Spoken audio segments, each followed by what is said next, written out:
Hello everybody, InfoSec operator here, back with another tutorial today on how to create a very strong unhackable password and password security. Before I get into the video though, I would really like to thank everybody who has subscribed and been watching these videos. It honestly does mean a lot to me, and it helps my channel grow so that way I can teach more people the things that each of you have seen and want to learn. That being said, I did promise in the last video that if I reached 100 subscribers, that I would go ahead and build a website for each of you to practice ethical hacking on. And I even decided that I'm going to create 2 different websites for each of you, both of which are under construction right now as promised.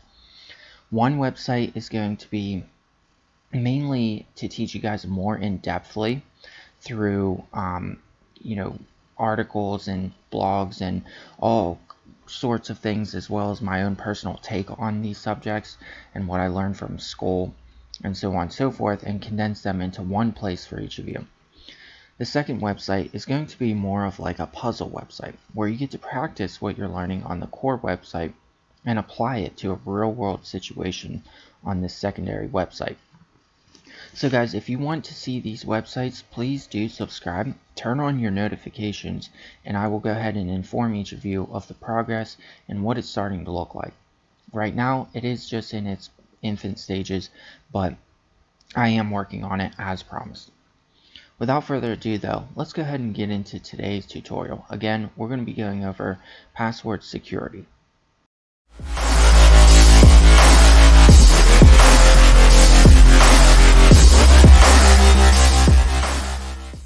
Now I know this may seem mundane, learning about something as simple as passwords.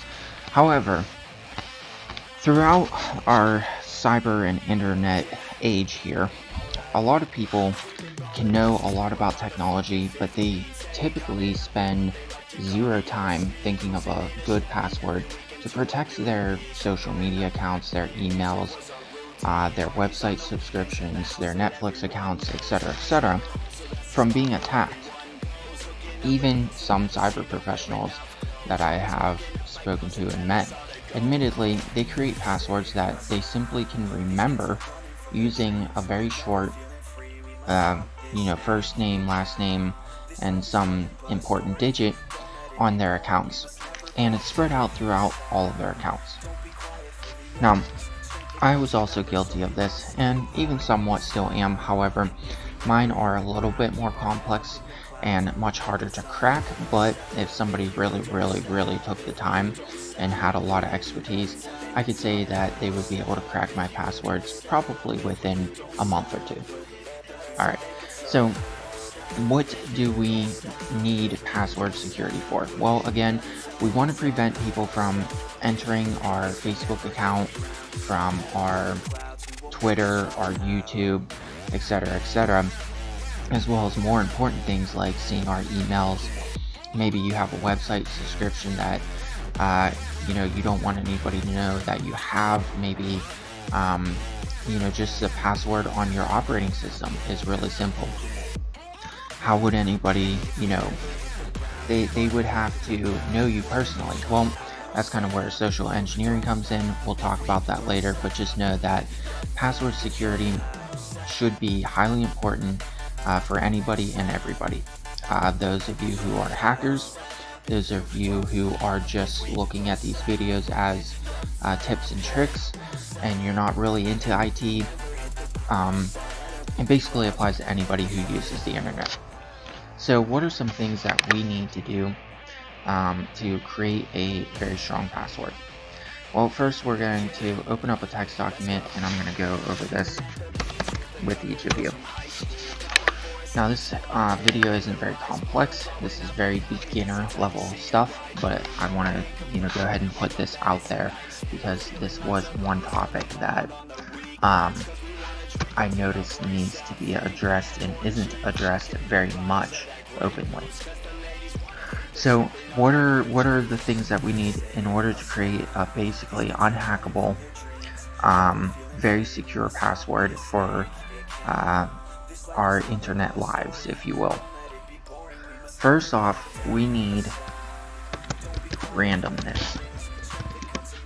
randomness is the key. You should not create a password that has any ties to your birth date, your social security number, or any important dates that you hold dear to you in life, because that can be socially engineered and found out and discovered and used against you. So how do we achieve randomness? Well, nothing is absolutely completely random when we're typing out a password, but we could do something like this.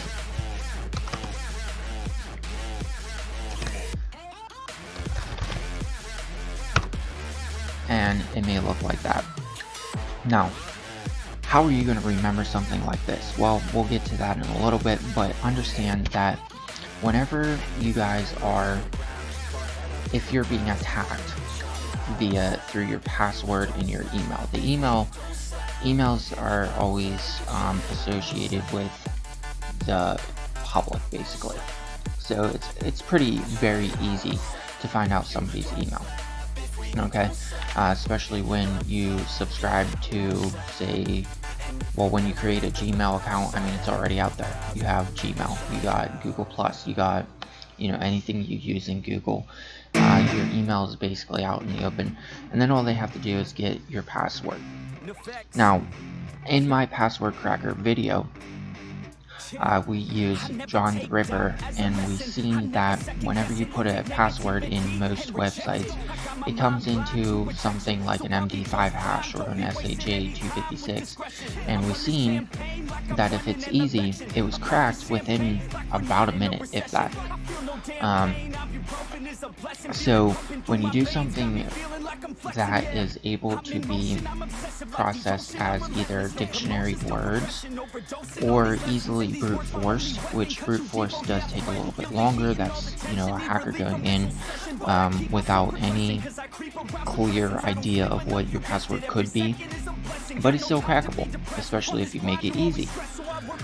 Now, this randomness here makes things much harder for that program to discover, because there is no rhyme or reason to what this says. Okay, there is none. There's no correlation between you and that password, and honestly, there's no correlation between that password and any identifiable objects or dictionary words, if you will. So this kind of password right here would be very hard to crack.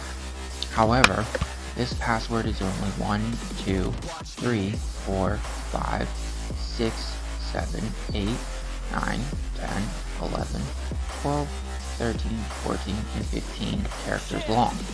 Now, this would be considered a strong password, okay? It is a strong password, but we're not looking for just a strong password. We are looking for a password that is literally unhackable.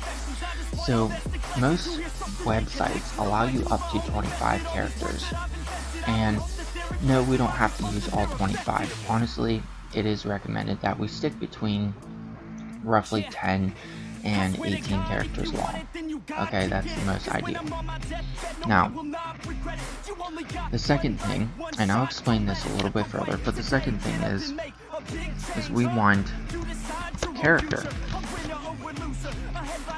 And what I mean by character is that the more random characters we have within our password, the better. Most programs running through a Linux system they try not to check the characters first. They look for letters and numbers. Okay? So that's its first go-to operation, if you will. Second would be uppercase letters, and then third, it's going to go try to find characters as well. So we need characters, and we need a mix of randomness. But we also want to remember, because if we're constantly changing our password, which you should once a month, but if we're constantly changing our password every time we go to log into something, well, it kind of becomes useless. So what you might want to do, instead of going Joe Schmo, born on you know, February 13th, 2020. Okay, this is super easy right here. Alright. We don't want something like that to remember. What you might want to do is pick your favorite 3 numbers and pick a lot of characters, letters, if you will, that you would really like, or that you really like and that really stick in your head. Okay, now it doesn't correlate to you and you have to keep them random, but maybe you have, you know, your favorite letter X, or maybe you like, I don't know, C, or maybe you like G.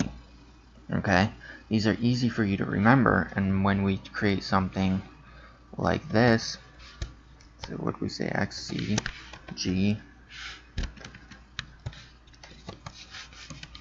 and then we pick 3 numbers, 5,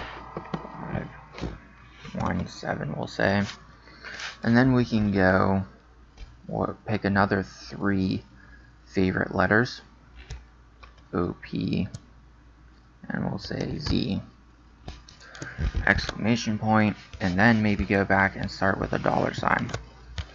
Right there, you have a completely random but, you know, correlated password, and you're using character. Okay, now you want to never ever use the same password for any one site or app. Okay, so that's the key there. Now, here's how I do mine. I categorize mine. Okay, what needs to be most secured? Well, my Facebook, because that has money tied to it, has personal conversations, personal life tied to it, a lot of personal information. So Facebook equals strongest password. Then something like Netflix, yeah, they could get your card, but maybe you're using a card that's, you know, a pay-as-you-go card, if you will. You take it to Walmart and you put on $30 a month for it just for Netflix. Alright, that's the smartest deal. So then you want to use a strong password. Not the strongest you got, but a strong password. Okay? And then something simple like, you have this forum that you go in. No ties back to your personal life, just simply they would be able to post from your account. Alright, so let's say forum. Intermediate. Okay? So basically, guys, this is how you create a strong password. Okay? An unhackable password. This is what it should look like once, you know, you are for your strongest. Okay, again, completely random. You want a good mix of uppercase, lowercase letters. You got 2 characters so far.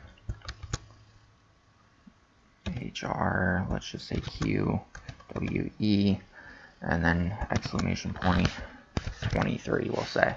Alright, that right there is starting to look really good, but we want to take it one step further and add a couple other letters and numbers. Maybe even throw in an @ symbol and then do @ we'll just say 12. Okay, so that right there is a very, very strong password. This is acceptable to most every website that you're going to be using. This is something that's not going to be easily hacked at all, because there's literally no correlation here whatsoever to anything about you, except for maybe it's a couple favorite numbers and a couple favorite uppercase and lowercase letters mixed with a little bit of random other letters that you threw in there just because. Okay, now that's something that your brain will be able to track and remember after you use it a few times. So write it down, keep it near you, don't let anybody see it, and use something like this. Alright guys, so this is how we create unhackable passwords. And I know for some of you this may be mundane. For other viewers, this might actually be a gold mine.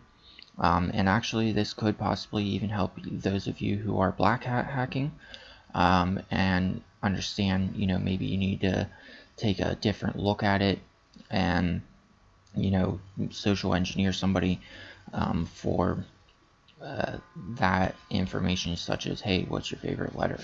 You know, that's going to be you. And if you start building up a brute force attack with already used keywords, it's going to be a lot quicker. It's going to be a lot easier.